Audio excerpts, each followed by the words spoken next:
الله من الشيطان الرجيم. سورة العلق مكية. بسم الله الرحمن الرحيم. اقرأ باسم ربك الذي خلق. خلق الإنسان من علق. اقرأ وربك الأكرم الذي علم بالقلم. علم الإنسان ما لم يعلم. كلا إن الإنسان ليطغى أن رآه استغنى. إن إلى ربك الرجعى. أرأيت الذي ينهى عبدا إذا صلى. أرأيت إن كان على الهدى أو أمر بالتقوى. أرأيت إن كذب وتولى. ألم يعلم بأن الله يرى. كلا لئن لم ينته لنسفعا بالناصية. ناصية كاذبة خاطئة. فليدع ناديا. سندع الزبانية. كلا لا تطعه واسجد واقترب. بسم اللہ الرحمن الرحیم. اچھا، ایک مرتبہ کیا ہوا کہ حضرت عائشہ صدیقہ رضی اللہ تعالیٰ فرماتے ہیں کہ رسول صلی اللہ علیہ وسلم کی جب ابتدا ہوئی تھی وحی کی، تو سب سے پہلا کیا معاملہ تھا کہ آپ صلی اللہ علیہ وسلم کو سچے خواب آنے لگ گئے تھے، اور سچے خواب بھی ایسے جو کہ آپ خواب دیکھتے تھے تو صبح کے ٹائم جو ہے آپ صلی اللہ علیہ وسلم کو وہی حالات جو ہے وہ ظاہر ہوتے. تو پھر آپ نے آہستہ آہستہ آہستہ جو ہے آپ صلی اللہ علیہ وسلم نے خلوت اختیار کی، یعنی کہ تنہائی میں جو ہے زیادہ وقت گزارنے لگے. تو ام المومنین حضرت خدیجہ رضی اللہ تعالی عنہا سے توشہ لے کر غار حرا میں تشریف لے جاتے اور کئی کئی راتیں وہیں عبادت میں گزارتے، پھر تشریف لاتے اور توشہ لے کر چلے جاتے. تو یہاں تک کہ ایک مرتبہ اچانک وہیں بالکل پہلی وحی آئی اور فرشتہ آپ صلی اللہ علیہ وسلم کے پاس آئے اور کہا اقرا، یعنی پڑھیے اپنے رب کے نام سے. تو آپ صلی اللہ علیہ وسلم نے فرمایا میں تو پڑھا ہوا نہیں ہوں. تو فرشتے نے جو ہے آپ صلی اللہ علیہ وسلم کو زور سے پکڑا اور اس شدت سے پکڑا کہ آپ صلی اللہ علیہ وسلم فرماتے ہیں کہ مجھے بھینچا یہاں تک کہ مجھے تکلیف ہوئی، اور پھر مجھے چھوڑ دیا اور فرمایا پڑھ. تو کہتے پھر بھی میں نے یہی الفاظ کہے کہ میں نہیں جانتا. تو فرشتے نے جواب دیا، تو فرشتے نے دوبارہ ان کو بھیجا تو پھر بھی حضور صلی اللہ علیہ وسلم کو ویسے تکلیف ہوئی، اور پھر انہوں نے حضرت جبرائیل علیہ السلام نے فرمایا پڑھ پڑھ. تو کہتے میں نے پھر یہی کہا کہ میں پڑھنا نہیں جانتا. تو اس پر جو ہے آپ صلی اللہ علیہ وسلم کو جب تیسری مرتبہ کہا تو کہتے میں نے پڑھنا شروع کر دیا. تو پھر یہی کہا کہ میں پڑھنے والا نہیں ہوں. تو اس نے مجھے تیسری مرتبہ پکڑ کر دبایا اور پھر وہی تکلیف پہنچائی، پھر چھوڑ دیا. اور اقرا بسم ربک الذی خلق سے ما لم یعلم تک پڑھا. تو آپ صلی اللہ علیہ وسلم نے ان آیتوں کو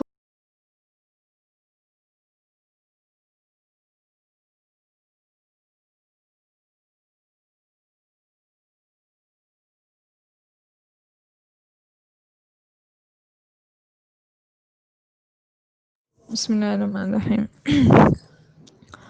اچھا، تو جب انہوں نے تیسری مرتبہ آپ صلی اللہ علیہ وسلم کو پکڑ کر دبایا اور پھر تکلیف پہنچی تو حضرت جبرائیل علیہ السلام نے تلاوت کی فرسٹ آیت سے لے کے اقرا بسم ربک الذی سے ما لم یعلم تک. تو کہتے ہیں پھر ان آیتوں کو لیے ہوئے، یعنی کہ جب آپ صلی اللہ علیہ وسلم نے پڑھا تو اس کے بعد کانپتے ہوئے حضرت خدیجہ رضی اللہ تعالیٰ عنہا کے پاس آئے اور فرمایا مجھے کپڑا اڑا دو. تو وہ کہتے ہیں میں نے کپڑا اڑا دیا، یہاں تک کہ ڈر خوف جو ہے آہستہ آہستہ پھر ان کا جاتا رہا. تو آپ صلی اللہ علیہ وسلم نے حضرت خدیجہ رضی اللہ تعالیٰ عنہا سے سارا واقعہ بیان کیا اور فرمایا مجھے اپنی جان جانے کا خوف ہے. تو حضرت خدیجہ رضی اللہ تعالیٰ عنہا نے کہا حضور صلی اللہ علیہ وسلم آپ تو خوش ہو جائیے، کیونکہ خدا کی قسم اللہ تعالیٰ آپ صلی اللہ علیہ وسلم کو ہرگز رسوا نہ کریں گے. اور آپ صلی اللہ علیہ وسلم تو صلہ رحمی کرتے ہیں، سچی باتیں کرتے ہیں، دوسروں کا بوجھ خود اٹھا لیتے ہیں اور مہمان نوازی کرتے ہیں اور حق پر دوسروں کی مدد کرتے ہیں. تو پھر حضرت خدیجہ رضی اللہ تعالیٰ عنہ نے جب آپ ہاں، حضرت ختیجہ رضی اللہ تعالیٰ عنہ نے آپ کو لے کر اپنے چچا زاد بھائی، جو ان کا نام ہے ورقہ بن نوفل، ورقہ بن نوفل بن اسد بن عبد العزیٰ، ان کے پاس گئے، اور کیونکہ وہ جاہلیت کے زمانے میں نصرانی ہو گئے تھے، جو حضرت ختیجہ رضی اللہ عنہ کے چچا زاد بھائی تھے، اور وہ عربی کتاب لکھتے تھے، اور عربی میں جو ہے انجیل بھی لکھتے تھے، اور بہت بڑی عمر کے بوڑھے انسان تھے، ان کی بینائی جا چکی تھی۔ تو حضرت ختیجہ رضی اللہ تعالیٰ عنہ ان کے پاس آئیں اور کہا کہ مکمل ایک واقعہ سنیے اپنے بھتیجے کا۔ تو ورقہ نے پوچھا، بھتیجے بتائیے، تو آپ صلی اللہ علیہ وسلم نے کیا دیکھا؟ تو رسول صلی اللہ علیہ وسلم نے سارا واقعہ کیا سنایا۔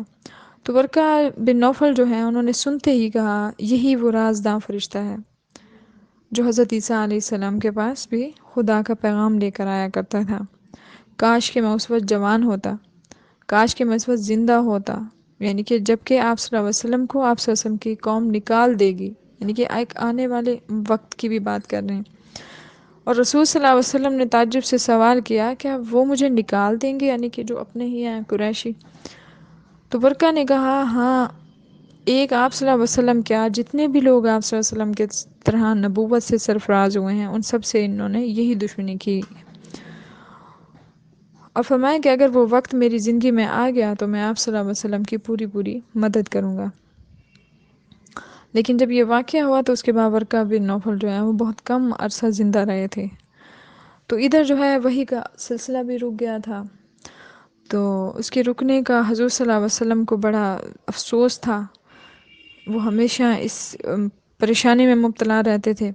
تو کئی مرتبہ آپ صلی اللہ علیہ وسلم نے پہاڑ کی چوٹی پر سے اپنے آپ کو گرا دینا چاہا، یعنی کہ اللہ کی محبت میں اتنی شدت میں تھے کہ کیوں اللہ تعالیٰ کہیں مجھ سے ناراض تو نہیں ہو گیا کہ جو دوبارہ کوئی پیغام نہیں بھیجا۔ تو اس شدت میں آ جاتے تھے کہ آپ صلی اللہ علیہ وسلم پہاڑ کی چوٹی پر سے اپنے آپ کو گرا دینا چاہا، لیکن ہر وقت حضرت جبرائیل علیہ السلام آ جاتے اور فرما دیتے کہ اے محمد صلی اللہ علیہ وسلم، آپ صلی اللہ علیہ وسلم اللہ تعالیٰ کے سچے رسول ہیں۔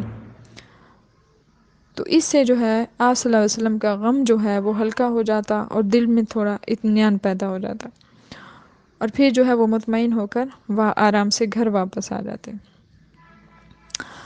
تو یہ جو حدیث ہے یہ مسند احمد سے بھی وارد ہے، اور بخاری شریف سے بھی، اور صحیح مسلم سے بھی۔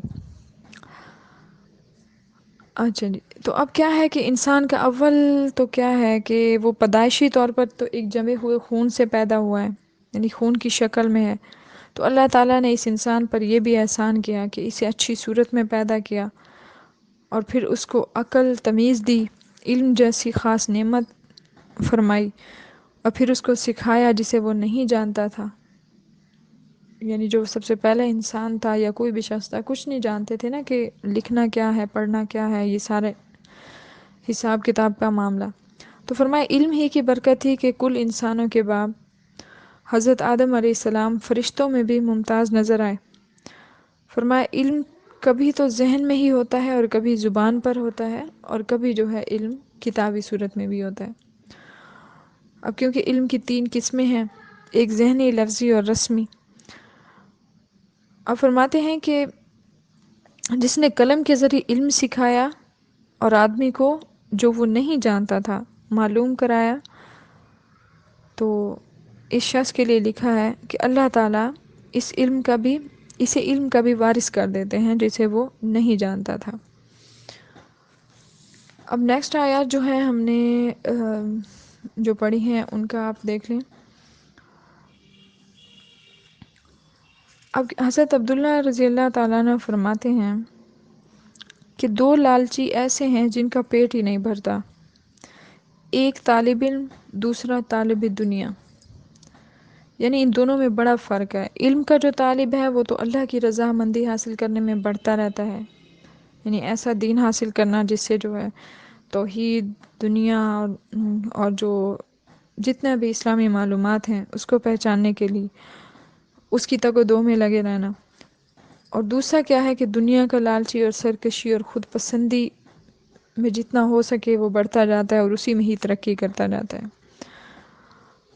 تو فرمایا کہ ان آیات میں تھوڑا طالب علم جو ہے اس کی بھی تعریف کی گئی ہے یا اس کی فضیلت بتائی گئی ہے. جیسے کہ ایک حدیث ہے حضور کریم صلی اللہ علیہ وسلم کی، کیا فرماتے ہیں کہ دو لالچی ہیں جو شکم پر نہیں ہوتے، ایک تو طالب علم جیسے ہم نے پہلے پڑھا، اور طالب دنیا. تو فرمایا اگر یہ دو سیدھی راستے پر ہوں تو انہی کی باتیں تقوی کا حکم کرتی ہیں، پھر تو انہیں اگر ڈانٹ ڈپٹ کر یا اللہ سے روکے، یہ تو تیری بدقسمتی ہے، یعنی کوئی عبادت سے روکے کسی کو، کسی بھی معاملات میں اچھائی سے روکے، تو فرمایا جو روکنے والا ہے اس کے لیے بہت سخت اور دردناک عذاب ہے، اور اس کا انجام جو ہے وہ کیا ہوگا، جیسے ہم نے لاسٹ آیات میں پڑھا کہ ایک تو خدا تعالیٰ اسے دیکھ رہا ہے، اس کا کلام سن رہا ہے، اور اس کا کلام اور کام پر اسے سزا دی جائے گی. اس طرح سمجھنا کہ اگر اپنی مخالفت اور سرکشی اور اعزادی نہ چھوڑی اس نے، تو فرماتے ہیں کہ ہم بھی اس کی پیشانی کے بالوں سے پکڑ کر اس کو جہنم کے جو عذاب دینے والے فرشتے ہیں ان کے حوالے کر دیں گے. تو اس وقت پھر پتہ چلے گا کہ کون جیتا اور کون ہارا. صحیح بخاری شریف میں ہے کہ حضرت ابن عباس رضی اللہ تعالیٰ عنہ سے مروی ہے کہ ابو جہل نے کہا کہ اگر میں محمد صلی اللہ علیہ وسلم کو کعبہ میں نماز پڑھتے ہوئے دیکھوں گا تو گردن ناپوں گا. تو جس پر حضور نعوذ باللہ نعوذ باللہ، تو حضور صلی اللہ علیہ وسلم کو بھی یہ خبر جب پہنچی تو آپ سے میں فرمایا اگر یہ ایسا کرے گا تو اللہ کے فرشتے اسے پکڑ لیں گے. اور اس کے اسی معاملے میں جیسے ہم نے پہلے ایک اور بھی حدیث پڑھی ہے کہ ابو جہل نے کہا کہ اگر میں رسول صلی اللہ علیہ وسلم کو بیت اللہ میں نماز پڑھتے دیکھوں گا تو ان کے ساتھ یہ حالت کروں گا. تو اس کی وجہ سے بھی ان آیات میں فرمایا گیا کہ ان کو عذاب کے فرشتے بھی اسی طرح پکڑ لیں گے جو کسی بھی نیک کو جو ہے ایمان کی حالت میں دیکھے اور پھر اس کو روکے. یعنی کہ دین کے راستے پہ کوئی چل رہا ہے تو اس میں ٹوک بازی کرنا یا اس کو روکنا یا عبادت سے دور رکھنا یا کسی بھی بہانے جو ہے دنیا کی کسی کام میں مشغول ہونا اور جو ہے عبادت سے دور ہونا، یہ ساری چیزیں بھی اسی میں ہی آتی ہیں. اب فرمایا کہ یہودیوں سے قرآن نے کہا تھا کہ اگر تم سچے ہو تو موت مانگو، تو اگر وہ اسے قبول کر لیتے اور موت طلب کرتے تو سارے کے سارے مر جاتے اور جہنم میں اپنی جگہ دیکھ لیتے. اور جن نصرانیوں کو دعوت دی گئی تھی کہ اگر یہ